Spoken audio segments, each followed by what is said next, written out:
ये देखिए गुलाब चंद कटारिया जो कि मीडिया से मुखातिब भी हो रहे हैं, क्या कुछ वो कह रहे हैं जरा सुनिए एक बार फिर से। पार्टी ने जो भी जिम्मेदारी दी उसको मैंने बखूबी निभाने का प्रयास किया है। मैंने कभी पद मांगा नहीं। ये पार्टी का ही बड़प्पन है कि वो जो उचित समझते हैं वो जिम्मेदारी देते हैं। मुझे देश के प्रधानमंत्री जी ने और पार्टी के हाईकमान ने इस जिम्मेदारी के योग्य समझा है। मैं उनकी आशाओं पर खरा उतरने के लिए जो भी मुझसे प्रयत्न हो सकता है, मेहनत हो सकती है, वो करूँगा। अब तक किया है, आगे भी करूँगा। मेवाड़ वागड़ की गलियों में राजदूत घूमने वाले कार्यकर्ताओं के बीच में गुलाब चंद कटारिया आज गवर्नर बन रहे हैं, किस तरह की फीलिंग है, वक्त कैसे याद कर रहे हैं? देखो, मैंने कभी भी जो काम मुझे दिया उस समय मेरे पास वहाँ के एरिया में घूम करके पार्टी को खड़ा करना था, उसको किया। प्रदेश में जिम्मेदारी दी महामंत्री की तो किया, प्रदेश अध्यक्ष का तो दिया। तो मैं आज भी एक कार्यकर्ता ही मानता हूँ अपने आप को।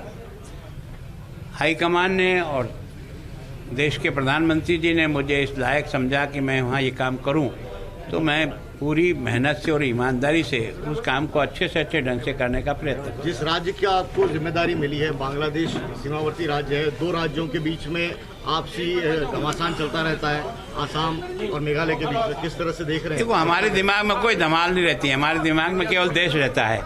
और हम उस संगठन से आए, राष्ट्रीय स्वयंसेवक संघ से, जिसने हमेशा देश के लिए काम करना सिखाया, किसी व्यक्ति के लिए किसी के लिए नहीं। तो मैं सोचता हूं कि वो संस्कार अभी हमारे में जिंदे हैं। हम उसके आधार पे अपने काम को करने का प्रयास। आपकी विरासत कौन संभालेगा?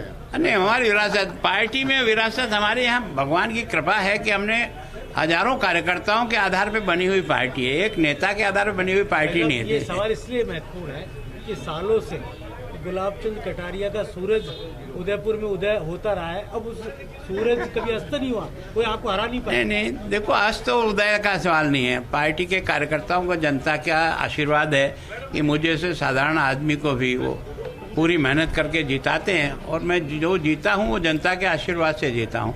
न तो मेरा कोई पारिवारिक बैकग्राउंड है, न मैं कोई बहुत पैसे वाला हूँ, न कोई इंडस्ट्रियलिस्ट हूँ। साधारण कार्यकर्ता हूँ।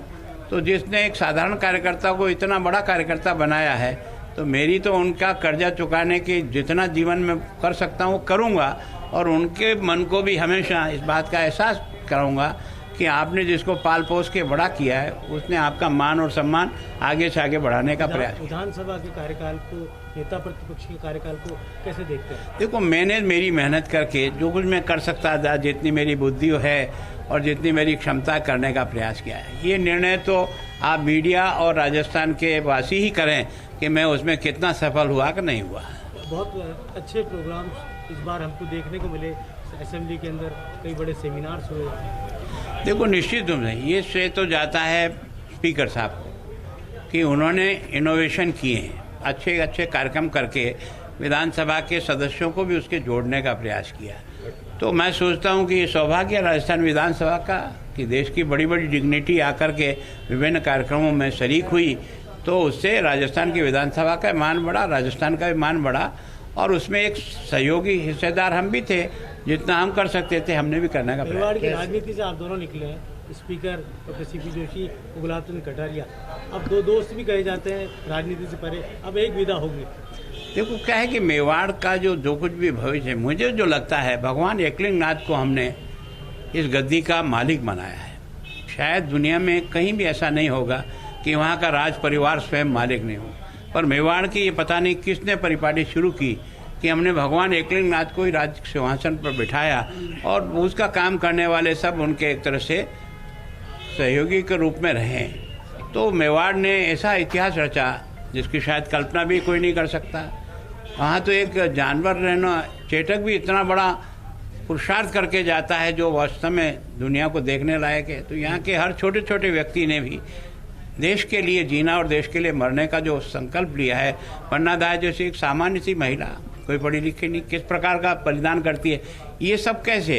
ये भगवान एकलिंगनाथ की कृपा से मेवाड़ को ये ताकत मिली हर आदमी को।